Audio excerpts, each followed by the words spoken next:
Meus amados irmãos, ovelhas, quem o Senhor Jesus comprou com o seu próprio sangue, eu vos saúdo com a graça e com a paz que vem da parte dele. Abramos, irmãos, as nossas Bíblias na carta de Paulo aos Filipenses, capítulo 3.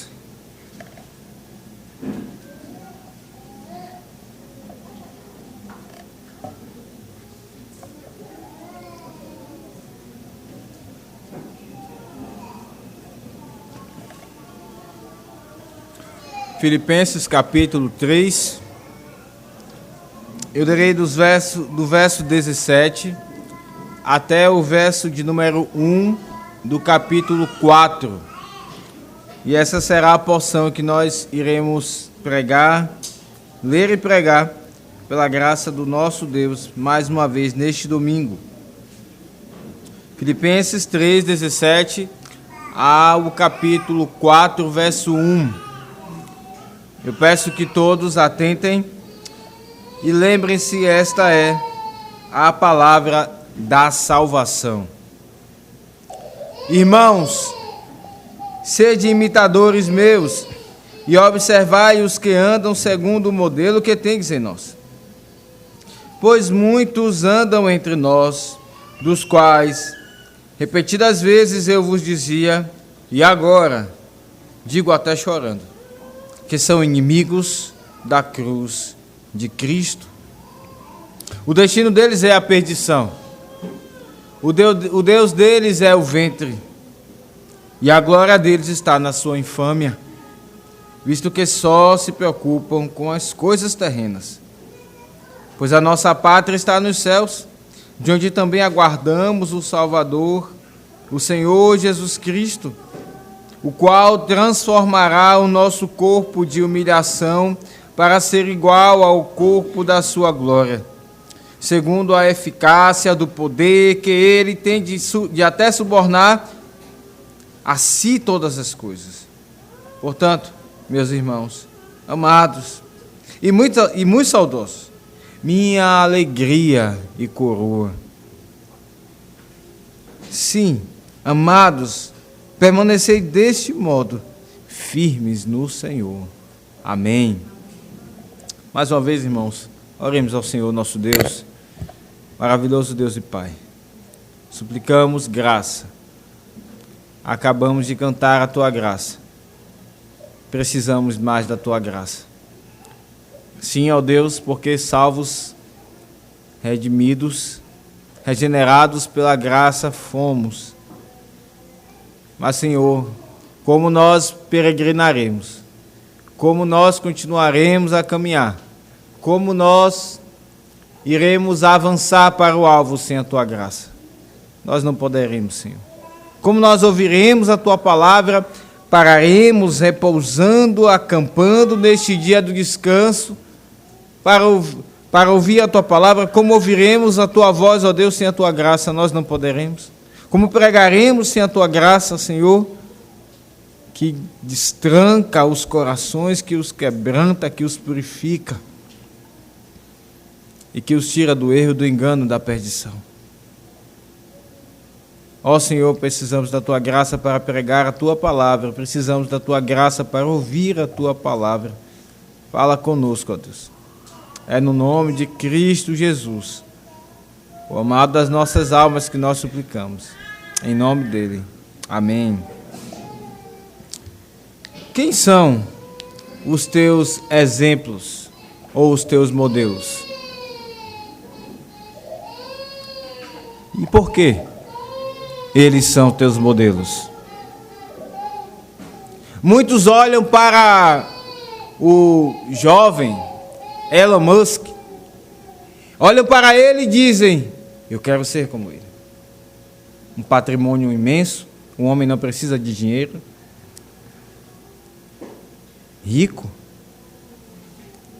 Muitos olham para modelos, para influências de YouTube e dizem: eu quero ser como ele, eu quero trabalhar, a minha profissão eu quero ser uma influência no YouTube ou nas outras redes sociais, eu quero ser uma pessoa influente nesse meio. Por causa da vida que essa pessoa tem. Por causa dos likes, das curtidas, por causa das manchetes que há ao redor do seu nome. Você tem como modelo pessoas legais, pessoas que são moralmente boas. Você tem como modelos pessoas que são bons pregadores da internet, cuja teologia você sabe pouco ou não percebe tanto. E conhece menos ainda da sua vida? Quem são os teus modelos? Quem são os teus modelos? Crianças? Jovens? Quem são as pessoas para quem vocês olham e dizem, eu quero ser como ela, eu quero ser como ele? E nós estamos fazendo essa pergunta, meus irmãos, porque o texto trata exatamente disso. O apóstolo Paulo está contrastando aqui dois modelos. Ele está contrastando o modelo daqueles que são inimigos da cruz de Cristo, ainda que eles experimentassem muitas coisas nessa vida. E ele está contrastando esse modelo com o modelo daqueles que são cidadãos celestiais. Quais são os teus modelos e os teus exemplos? Por isso, então, o tema deste sermão é uma paráfrase de um ditado popular. O tema deste sermão é: mostre-me os seus exemplos e te mostrarei de onde tu és. Mostre-me os teus exemplos e te mostrarei de onde tu és. E o ensino principal desse texto, resumido numa frase, é o seguinte: rejeitem o modelo dos cidadãos terrenos e imitem o modelo dos celestiais. É isso que esse texto nos ensina. Duas coisas, dois contrastes. Nos ensina a rejeitar o modelo dos cidadãos terrenos e a imitar o modelo dos cidadãos celestiais. Então nós iremos ver esse sermão, meus queridos, em dois pontos. O primeiro, rejeitem o modelo dos cidadãos terrenos, e o segundo, imite o modelo dos cidadãos celestiais. Veja, começamos aqui a primeira parte desse sermão. E rejeitem o modelo dos cidadãos terrenos.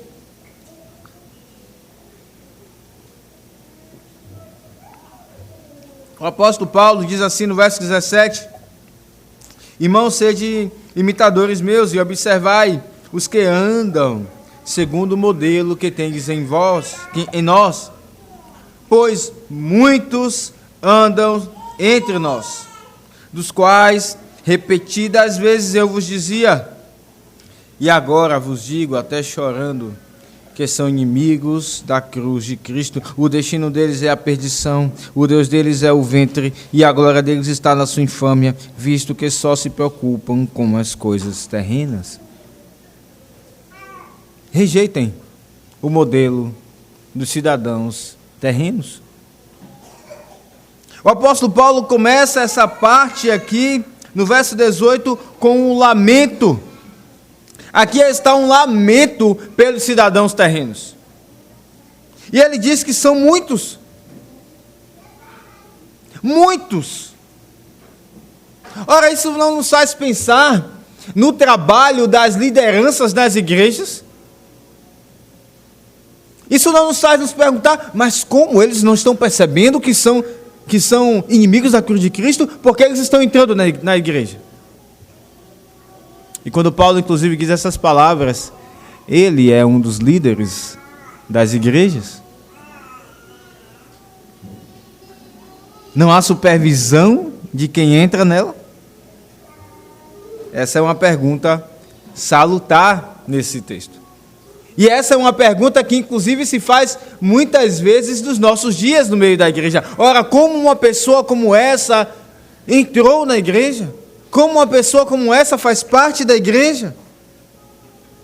Meus irmãos, já era um problema nos dias de Paulo. Ele diz, não é um, nem são dois, nem três, nem poucos, são muitos. São muitos. E perceba que Paulo ele não tem melindres de mencionar, não apenas uma vez, mas várias vezes, esse assunto, que há perdidos inimigos da igreja, inimigos da cruz de Cristo no meio da igreja. Veja, olhe para o seu texto, para a sua Bíblia. Ele diz no verso 18, pois muitos andam entre nós, dos quais repetidas vezes eu vos dizia, e agora vos digo. Esse é um assunto um tanto quanto sensível, não é verdade? E por vezes, meus irmãos, quando nós falamos dele, tentando até mesmo ser fiel aos textos bíblicos, até a nossa própria consciência às vezes nos acusa, cuidado, você está julgando e não devemos julgar. Cristo disse, não julgue para não ser julgado. Mas é interessante que o mesmo Cristo disse, não deis pérolas aos porcos. E isso é um julgamento. Para que você saiba com quem você está lidando, você precisa julgar para saber se é uma ovelha ou se é um porco. Perceba, a Escritura, ela não nos leva a sermos românticos, ou melhor dizendo, romanticistas acerca desse assunto. O nosso desejo é que todos aqueles que fazem parte da igreja sejam de fato convertidos de coração, mas ela está nos dizendo que há muitos dentre nós que são inimigos da cruz de Cristo.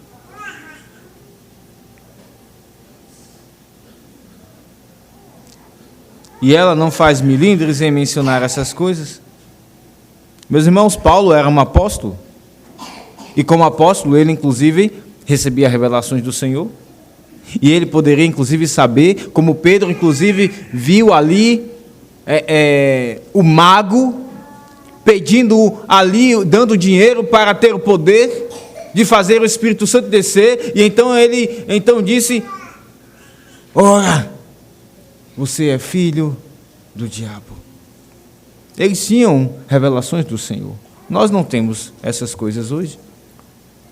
Porém, o Senhor Jesus nos ensinou a discernir pelos frutos. Isso não significa que acertaremos 100%, só o Senhor conhece o coração das pessoas. Mas sim, significa que podemos discernir algo.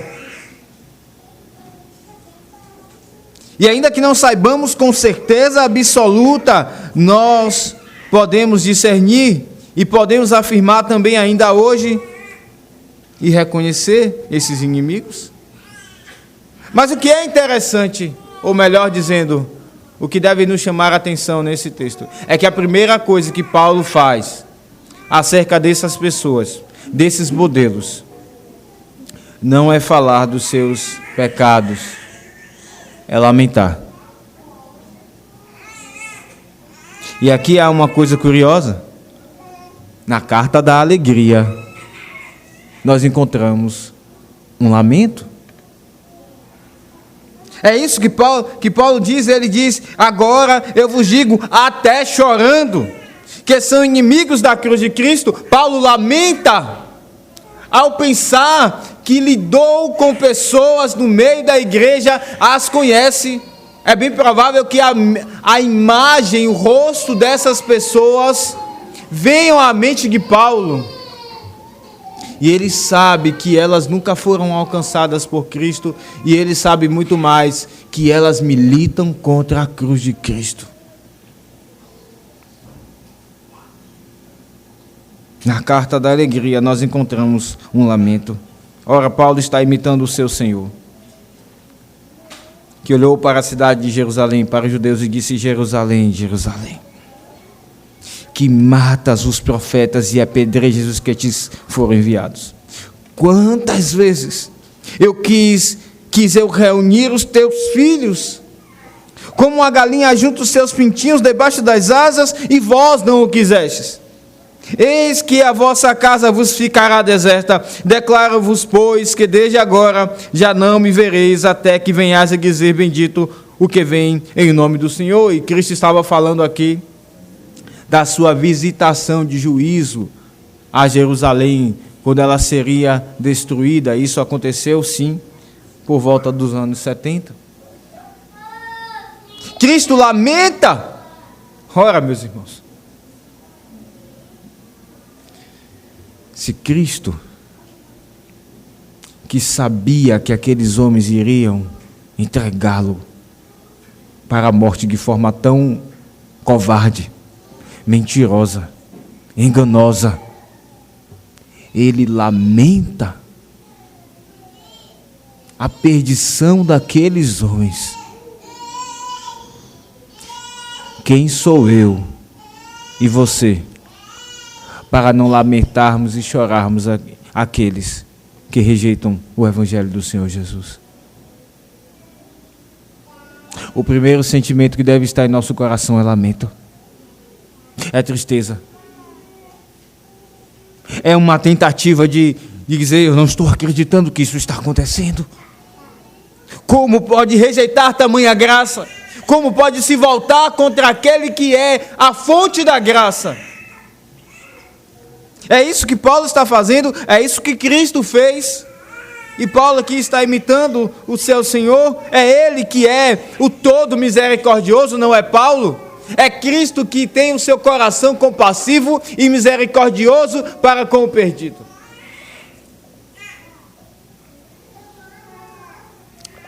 Na carta da alegria nós encontramos um lamento, porque Paulo lamenta aqueles que são o modelo dos cidadãos terrenos.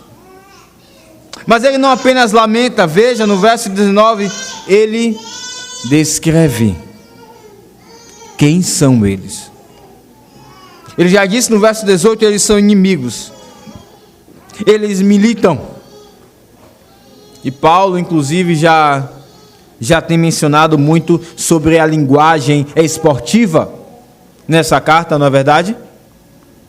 Os jogos que valiam prêmios em dinheiro naqueles dias, naquela sociedade. Então cada lutador ou cada competidor não brincava, e eles militavam contra os seus adversários. Assim eles são militantes contra a cruz de Cristo. O apóstolo Paulo em outro lugar disse: eu não vos prego outra coisa senão Cristo e este crucificado. Quando Paulo diz que eles são inimigos da cruz de Cristo, Paulo está dizendo que eles são inimigos do Evangelho, da mensagem que Cristo nos entregou. Mas ele detalha mais acerca de quem são eles. Ele detalha mais do mau exemplo dos inimigos da cruz, desses cidadãos terrenos. Veja, o apóstolo Paulo diz que o destino deles é a perdição. O Deus deles é o ventre, e a glória deles está na sua infâmia, visto que só se preocupam com as coisas terrenas. Há um texto que nos ajuda a entender esse trecho. Abre a sua Bíblia aí em Romanos 16. Romanos, carta de Paulo aos Romanos, capítulo 16, verso 17 e 18.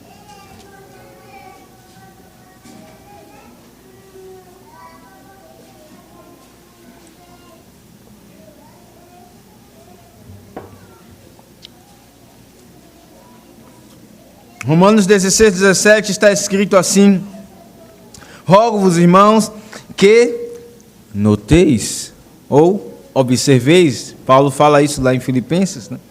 Noteis bem aqueles que provocam divisões e escândalos em desacordo com a doutrina que aprendestes.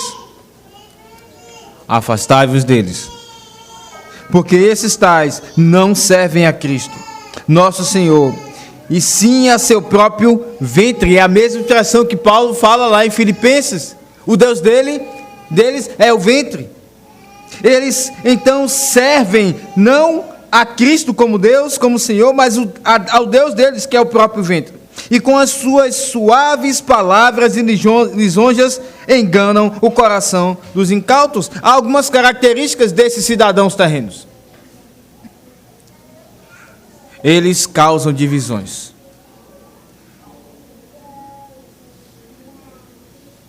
E quantos, meus irmãos, quantas denominações nós temos nos nossos dias, que são fruto de divisão, com uma intenção gananciosa, por poder, por falsa doutrina. Divisão. Eles causam cisma no meio do povo de Deus. Aquilo que Deus uniu, eles tentam separar. É isso que o apóstolo Paulo está revelando aqui. Eles provocam divisões e escândalos. Provocam divisões e escândalos. Mas não apenas isso, veja, ele diz assim, ainda, com suas suaves palavras e lisonjas enganam o coração dos incautos, em Romanos 16, 18. Eles enganam os menos experimentados na fé. Eles se aproveitam da boa intenção dos menos experimentados e os enganam. E mais uma vez, parece que Paulo está descrevendo os nossos dias. Mais uma vez. Eles são perversos, aproveitadores. Então Paulo, ele fala de uma forma geral desses, mas é bem provável que desse grupo de cidadãos também estejam aqueles que são chamados judaizantes. Veja, está escrito em Gálatas 6:12. Assim, todos os que querem ostentar-se na carne, esses vos constrangem a vos circuncidardes, somente para não serdes perseguidos por causa da cruz de Cristo. Gálatas 6, verso 18. Aliás, verso 12. Eles não querem ser perseguidos, somente para não serem perseguidos por causa da cruz de Cristo. Eles militam contra a cruz de Cristo, eles não abraçam a cruz de Cristo. E eles ostentam na carne. Aqui no nosso texto de Filipenses, Paulo diz que o Deus deles é o ventre, e eles, a glória deles está na sua infâmia. Eles são carnais. E assim eram os judeus. Os judaizantes. Eles se preocupavam com coisas físicas, visíveis aos olhos. E quantas vezes eles tiveram por nada o nosso Senhor, o Senhor da glória. Eles desprezaram o Senhor Jesus, porque Ele não era belo e poderoso aos olhos. Os judaizantes fizeram isso com Cristo. E é bem provável então que parte desses cidadãos sejam os judaizantes, que inclusive estavam afetando a igreja de Filipenses naqueles dias. Nós já passamos pelo início do capítulo 3 e vimos que Paulo falou da falsa circuncisão. Da falsa circuncisão. Então esses cidadãos dos céus são aqueles que provocam cismas no meio da igreja, divisões no meio da igreja. São aqueles que se aproveitam dos menos experimentados e os enganam, os chamados incautos em Romanos 16. São judaizantes. E Paulo então diz, aqui no verso 19, no final deles, eles se preocupam com as coisas terrenas. Eles são mundanos, terrenos. Esses, meus irmãos, escute bem, são os descrentes. Preste bem atenção no que digo. Não significa, então, que o fato de termos problemas de relacionamento no meio da nossa igreja nos faça inimigos da cruz de Cristo. Não é isso que eu estou dizendo. Preste bem atenção nisso.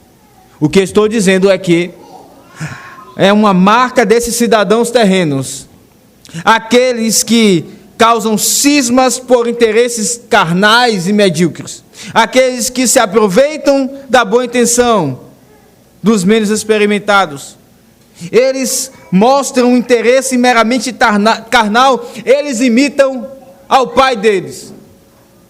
Satanás, a antiga serpente, apegada à terra, se rastejando por essa terra, pelo pó dessa terra, assim eles são apegados àquilo que é terreno. E o apóstolo Paulo então lamenta. E ele descreve mais acerca deles. Ele diz: o destino deles é a perdição. No final de todas as coisas, eles serão destruídos. Aquilo que eles amam é o alimento, pois eles serão destruídos assim como o alimento é destruído a começar da boca. Paulo diz: o destino deles é a perdição, o destino deles é a destruição. No final de todas as coisas, assim será com eles. É isso que Paulo está dizendo. Eles aproveitam uma vida aqui, mas eles serão destruídos. Eles constroem impérios aqui, mas eles serão destruídos ao final. Mas ele não para por aí. Ele também, quando diz que o destino deles é a perdição, não significa que ele está falando que eles serão aniquilados, como há uma heresia chamada aniquilacionismo, que diz que então a punição, para quando Cristo vier, é que todos os homens serão destruídos e não existirão mais. Não, não é essa destruição, pelo contrário. Eles estarão em plena consciência, com as suas almas e os seus corpos. Irão experimentar a destruição e a perdição eterna. E o destino deles é a perdição. Mas Paulo ainda continua dizendo mais no verso 19: o Deus deles é o ventre. Isso pode significar muitas coisas, meus irmãos. O Deus deles é o alimento. Eles são glutões. Eles não se contêm diante do alimento. Eles são governados pelo alimento. O Deus deles é o próprio ventre. Não apenas isso, o Deus dele também é a bebedice. Eles são governados pela bebida alcoólica e ficam fora de si. O Deus deles é a imoralidade sexual. Como vemos muitos casos que estouram de homens que se dizem evangélicos, pastores e cuidadores, e depois ouvimos terríveis coisas que nem vale a pena mencionarmos. O Deus deles é o próprio ventre. E nosso catecismo maior coloca na categoria do pecado contra o sétimo mandamento a glutonaria, a bebedice e a imoralidade sexual. Tudo isso está aqui junto. O Deus deles é o próprio ventre. E meus irmãos, nós não podemos deixar de lamentar como que, apesar de não sermos, pela graça de Deus, inimigos da cruz de Cristo, por vezes, nós nos assemelhamos a estes, não tendo a nossa cidadania na terra, mas nessa terra perdida, nós imitamos esse modelo. Por vezes somos dominados e não conseguimos parar de comer. Alguns até brincam: o crente não bebe, mas come. Como se isso não fosse também pecado. Tiago, na sua carta, diz: aquele que quebra um mandamento, quebra todos os outros. O Deus que ordenou um, ordenou os outros. Como isso deve nos encher de vergonha. Porque estamos indo contra a nossa natureza, não a carnal que ainda habita em nós, mas estamos indo contra a natureza celestial que Cristo já faz viver em nós. O nosso coração celestial bate já, porque Cristo nos fez novas criaturas. E quando nos entregamos a esses pecados, nós estamos indo contra aquilo que Cristo nos fez.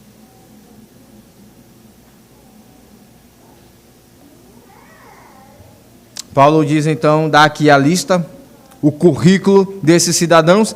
O destino deles é a perdição, o Deus deles é o ventre, a glória deles está na sua infâmia. E aqui Paulo então ele amplia as características desses cidadãos. A glória deles está na sua infâmia. A glória deles é a justiça própria. É isso que o apóstolo Paulo está dizendo. Eles são homens que estão comprometidos com seus próprios braços, e como não podemos deixar de lembrar dos judaizantes, aqueles que confiavam nas coisas que faziam, que seriam aceitos por Deus por aquilo que faziam, e colocavam tudo diante dos homens, faziam trombetas tocar, oravam para que os homens vissem. A glória deles está na sua infâmia. E por que eles faziam isso, meus irmãos? Vamos ao texto que lemos na liturgia, Oséias capítulo 4. Abra sua Bíblia lá.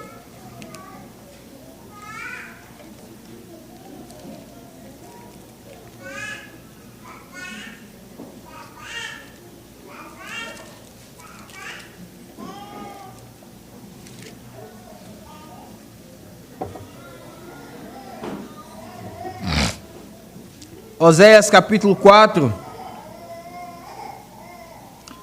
no verso de número 4, diz: todavia ninguém contenda, ninguém repreenda, porque o teu povo é como os sacerdotes aos quais acusa. Por isso tropeçarás de dia, e o profeta contigo tropeçará de noite. Destruirei a tua mãe. O meu povo está sendo destruído. Por quê? Porque lhe falta conhecimento. Porque lhe falta conhecimento. E é exatamente isso que o apóstolo Paulo condena nesses homens. Lhe faltava conhecimento de Cristo. Ele disse no verso de número 8 do capítulo 3: sim, deveras considero tudo como perda por causa da sublimidade do conhecimento de Cristo Jesus. Aqueles homens se apegavam a tudo aquilo que eles poderiam fazer. E eles rejeitavam em seus corações o conhecimento do Senhor Jesus. E lá em Oséias, Paulo está citando esse texto, o Senhor disse: se vocês rejeitam o meu conhecimento, também eu rejeitarei vocês. Ele diz mais no verso de número 6, porque tu, sacerdote, rejeitaste conhecimento, também eu te rejeitarei, para que não sejas sacerdote diante de mim, visto que te esqueceste da lei do teu Deus, também eu me esquecerei de teus filhos. Meus irmãos, e não foi exatamente isso que Deus fez com o povo judeu.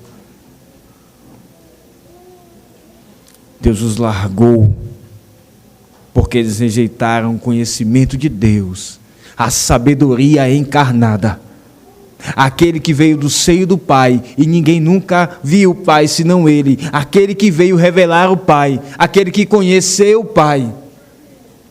E os judeus rejeitaram Ele. Então Deus cumpre aquilo que prometeu em Oséias: Ele rejeitou os judeus. E rejeitou os seus filhos. Rejeitou os seus filhos. Veja, ele diz assim, no verso 7, e é o verso que Paulo cita: quanto mais estes se multiplicaram, tanto mais contra mim pecaram. Eu mudarei a sua honra em vergonha ou em infâmia. A glória deles e a honra deles é a infâmia, é a vergonha. E é isso que Paulo está dizendo aqui no verso 19. Como isso é terrível juízo contra aqueles que rejeitam a Cristo. Não apenas eles são comprometidos e rejeitados, mas a sua descendência também.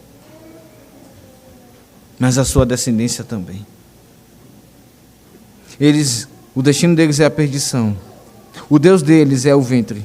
A glória deles está na sua infâmia. E em quarto lugar, Paulo diz: eles só se preocupam com as coisas terrenas.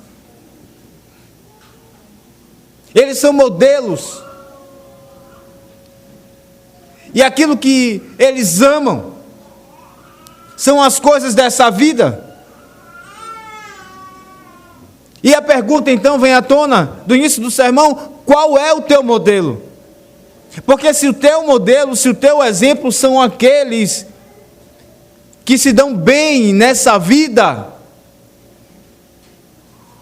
meu querido, talvez você esteja seguindo o modelo dos inimigos da cruz sem saber. Abra os seus olhos, que o Senhor, pela sua graça, nos faça observar e quão facilmente, meus irmãos, nós estamos olhando para modelos que constroem coisas nessa vida e tentando seguir, às vezes sem perceber, na roupa, nas palavras, no jeito de portar, nos ideais da vida. Como importa que nós então sondemos os corações naquilo que nós podemos alcançar o coração dos nossos filhos, para que nós saibamos aquilo que eles mais desejam na vida no futuro. Talvez você esteja criando o seu filho e trazendo-o à igreja, mas você não saiba que o que ele alimenta no seu coração é uma glória terrena, uma infâmia, uma vergonha, uma desonra.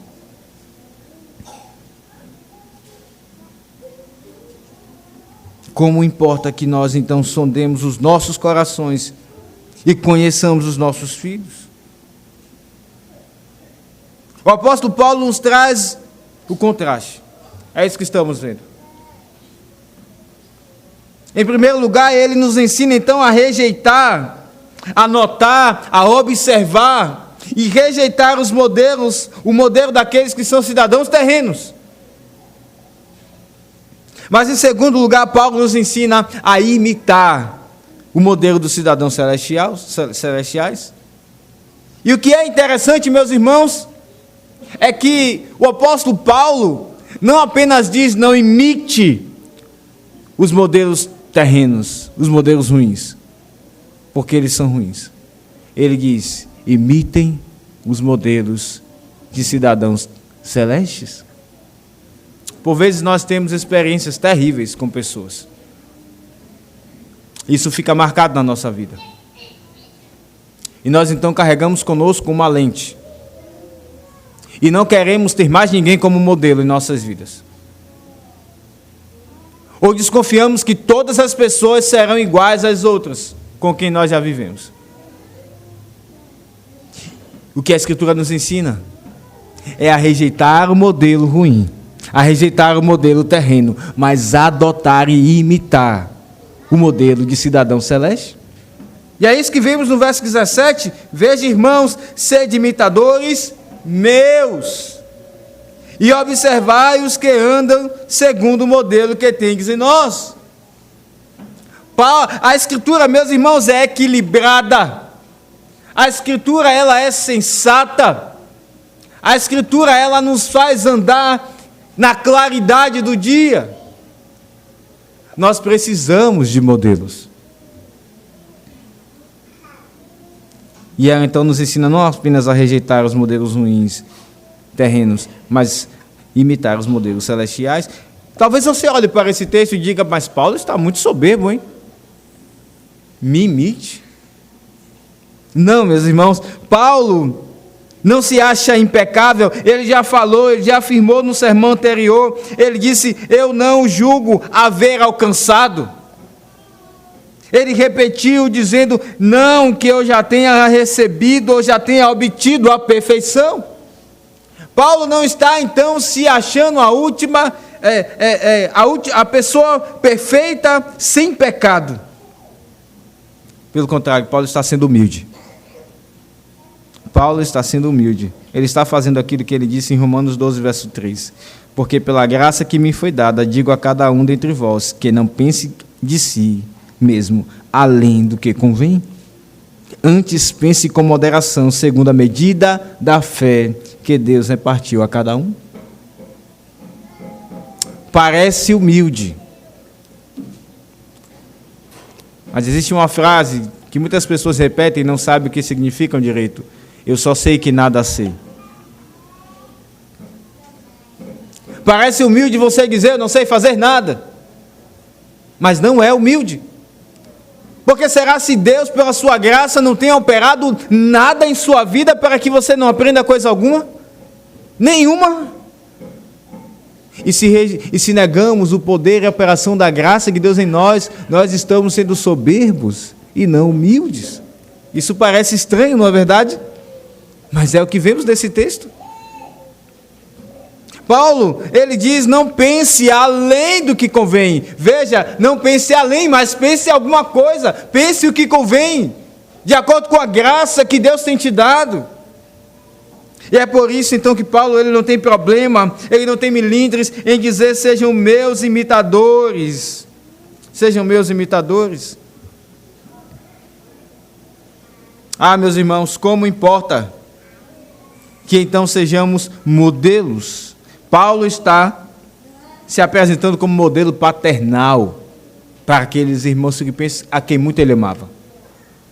Ele já fez isso em outros textos, em 1 Coríntios 11:1, ele disse, segue meus imitadores como também eu sou de Cristo. E aqui está mais uma parte que nos mostra como Paulo não está pensando em si mesmo, colocando-se no centro de todas as coisas. Quando ele diz, me imitem, é porque, em parênteses, ele está dizendo, porque eu imito a Cristo. Imitem Cristo em mim. Como isso é belo. Como importa que os pais sejam modelos para os seus filhos. Filhos, crianças, quem são os super-heróis da sua vida? Quem são aqueles a quem vocês mais apreciam? Devem ser os seus pais e as suas mães. Eles devem ser modelos. Nós devemos ser modelos para os nossos filhos. Mas Paulo, irmão, sabe que dizer essas palavras traz sobre ele grande responsabilidade. Ele sabe disso. Isso não está longe da sua mente. Ele sabe que quando ele diz, observai os que andam segundo o modelo que tendes em nós, ele sabe que naturalmente as pessoas iriam colocar os olhos nele.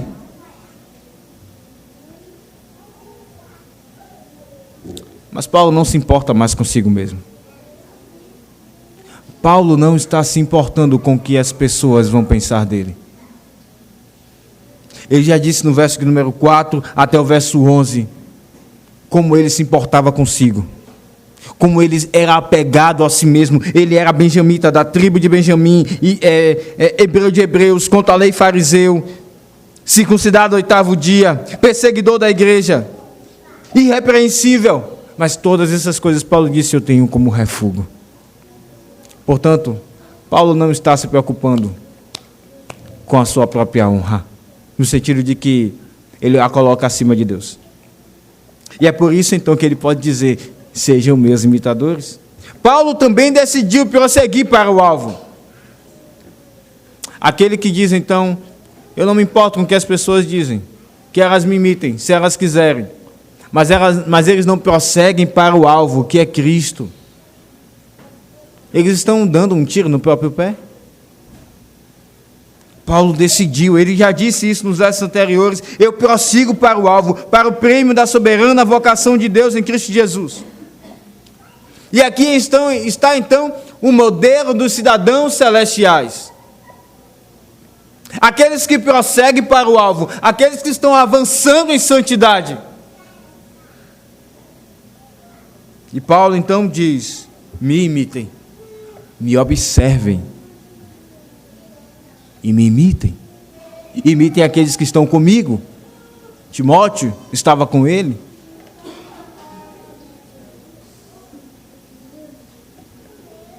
Este modelo, meus irmãos, ele diz respeito à obediência ao Evangelho, não a gostos. Isso é importante deixarmos claro.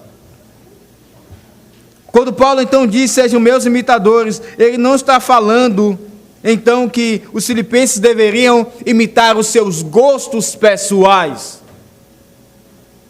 mas eles deveriam imitar a obediência de Paulo a Cristo. Por vezes nós costumamos confundir essas duas coisas. Quando divergimos uns dos outros acerca de gostos ou de formas de se fazerem as coisas, se elas não são um pecado, não precisamos nos sentir ofendidos se alguém não nos segue. Paulo diz: me imitem com relação à obediência ao Evangelho, não a gostos.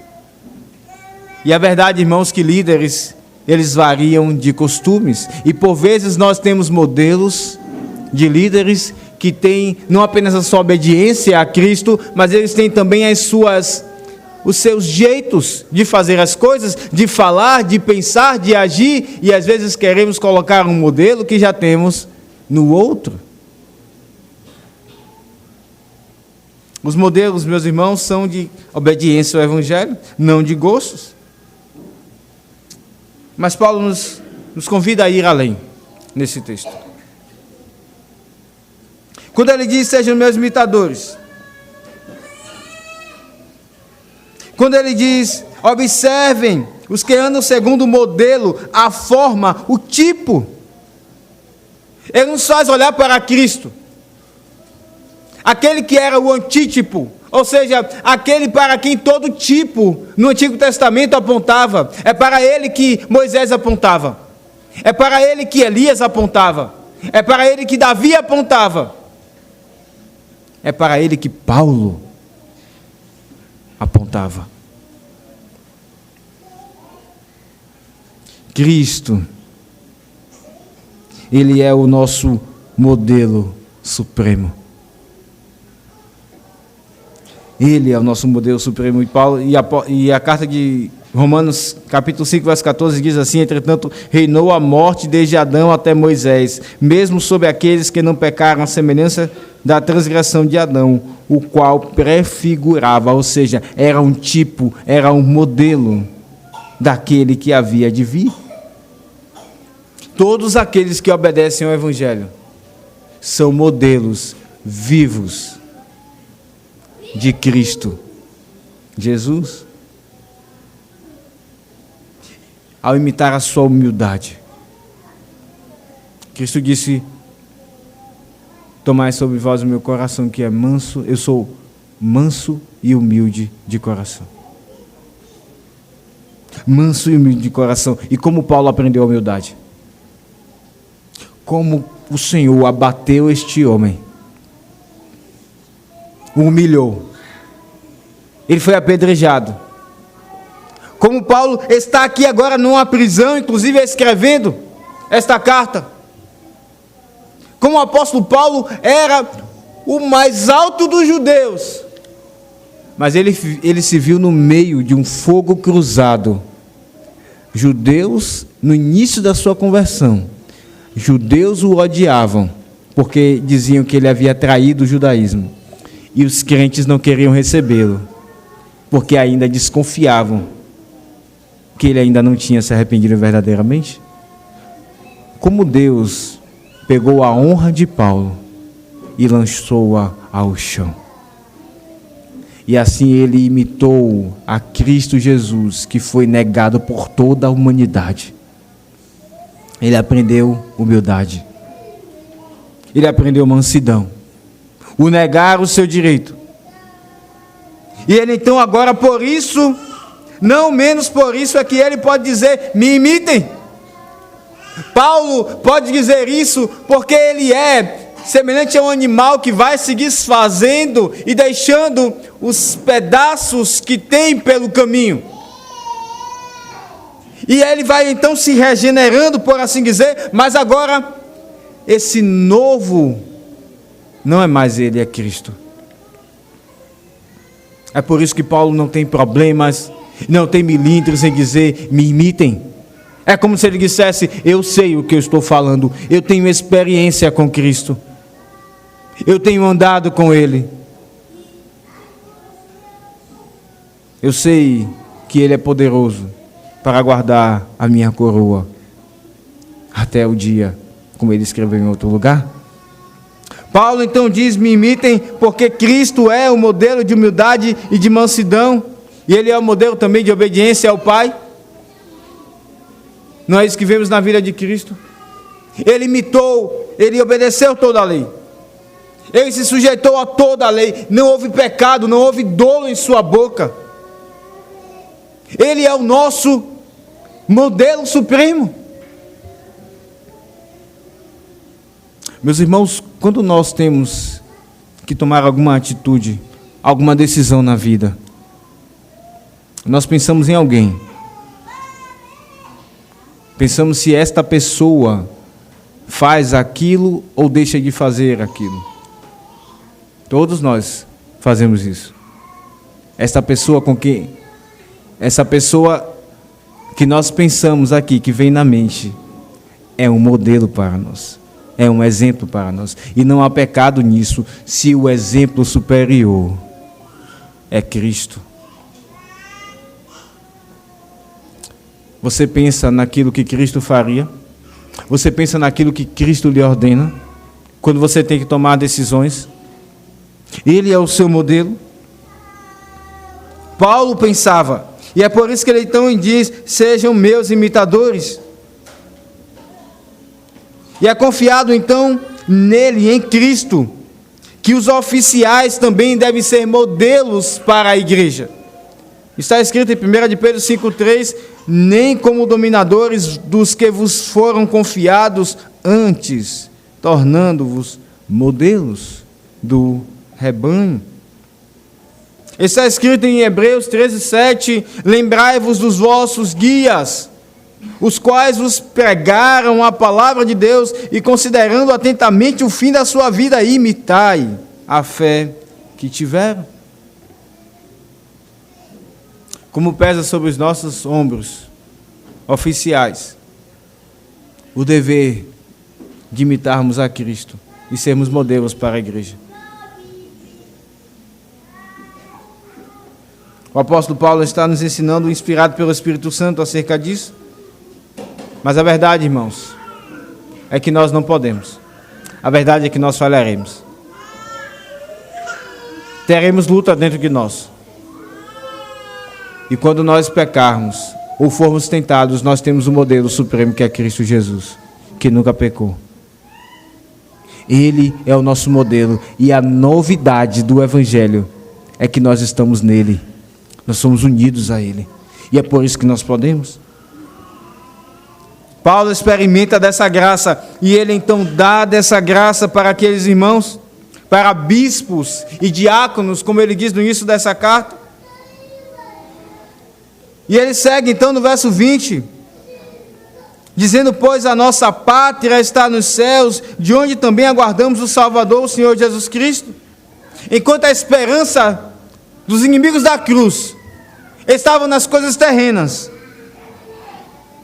a esperança dos cidadãos dos céus está na pátria celeste, onde Cristo está. Não é isso que Paulo diz em Colossenses 3? Pensai nas coisas lá do alto, onde Cristo está, não na questão daqui de baixo. A nossa pátria está lá, e como nós, irmãos, devemos nos regozijar quando nós olhamos para nós e vemos ódio ao pecado, nojo do modo de vida terreno. Sim, somos pecadores, mas como nós devemos nos alegrar em ver que nós não andamos mais como este mundo anda. E isso acontece porque Cristo nos fez cidadãos dos céus. Ele nos deu um CPF celestial. Nós temos uma certidão de nascimento celestial. E é por isso que eu e você não seguimos mais conforme os cidadãos dessa terra. Esses podem então ter, pela operação de Cristo, uma conduta santa, peregrinando neste mundo. E ele então diz: a nossa pátria está nos céus, e é de lá que aguardamos o Salvador. E ele também lembra que se há perdição aguardando aqueles que são cidadãos desses céus, há esperança, consolo e paz, aguardando o final de todas as coisas, quando virá o nosso Salvador, para termos nos ares com Ele. Paulo então diz, Ele transformará o nosso corpo de humilhação, para ser igual ao corpo da sua glória, segundo a eficácia do poder que Ele tem de até subornar a si todas as coisas. E como isso também consola o coração daqueles que são cidadãos terrestres, cidadãos celestiais. Aqueles que passam por enfermidades, aqueles que não têm o seu corpo funcionando bem, como eles podem aguardar nessas palavras? Ele transformará o nosso corpo de humilhação. Aqueles que não colocam a sua saúde em primeiro lugar, mas colocam Cristo e a sua obediência em primeiro lugar. Naquele dia, o seu corpo de humilhação será transformado, porque Ele é o Senhor de todas as coisas. Eu não me esqueço o testemunho de um homem que tinha uma enfermidade cujas suas cartilagens, com o passar do tempo, iriam se calcificando. E você deve imaginar então como era a mobilidade desse homem. As nossas orelhas são cartilagens e nós temos cartilagens espalhadas pelo corpo também. Os seus braços se enrijeciam e as suas pernas também. Esse testemunho, esse homem ficou famoso pela internet. E ele diz uma frase que me marcou bastante. Ele diz, eu não sei o que eu farei quando eu encontrar o meu Salvador. A esta altura ele já estava andando de cadeira de rodas. Ele não conseguia se mexer muito. Ele diz, eu não sei se eu saltarei de alegria, porque ele não podia saltar naquele momento. Ou eu não sei se eu irei me prostrar e adorá-lo, porque ele também não podia se ajoelhar. Meus irmãos, na caminhada cristã, na caminhada para a cidade celeste, nós temos que muitas vezes deixar até mesmo a nossa saúde, não colocar em primeiro lugar. E como Cristo nos promete um corpo semelhante ao dele, Ele subordina todas as coisas, e Ele então fará isso segundo a eficácia do seu poder. Paulo então encerra essas palavras dizendo, portanto, meus irmãos, amados e muito saudosos, minha alegria e coroa, sim, amados, permanecei deste modo firmes no Senhor. A alegria de um pastor são as ovelhas que Cristo os confiou, pois raia neles a adoção de filhos. Certamente o pastoreio é uma experiência que marca bastante aqueles que pastoreiam a igreja. Marca com feridas, mas também marca vendo almas que se alegram com Cristo, com a palavra, e que querem viver e servir a Ele no meio do seu povo. Paulo, então, ele deixa o seu coração mais uma vez abrir. E ele diz, meus irmãos, amados e muito saudosos, minha alegria e coroa, sim.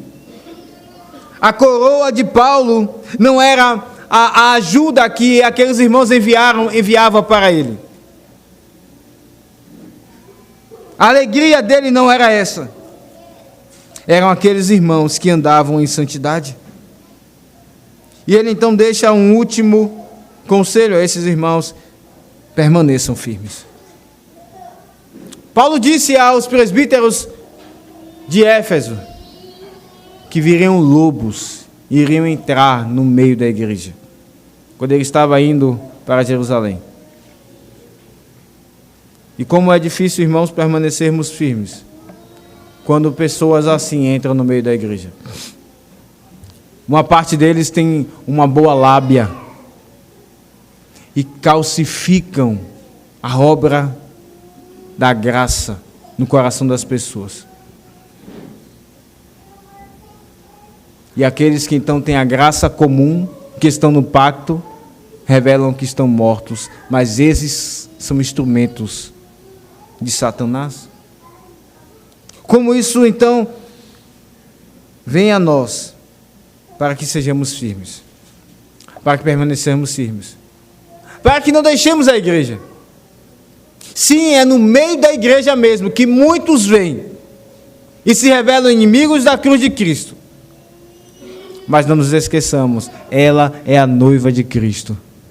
É o seu povo salvo deste mundo perverso e mau. Não abandonemos a igreja por causa dos inimigos de Cristo. Deixemos, lembre da parábola que Cristo contou, deixemos que no final Ele há de arrancar o joio e o trigo ficará preservado. Que o Senhor nos abençoe. Em nome de Jesus. Amém.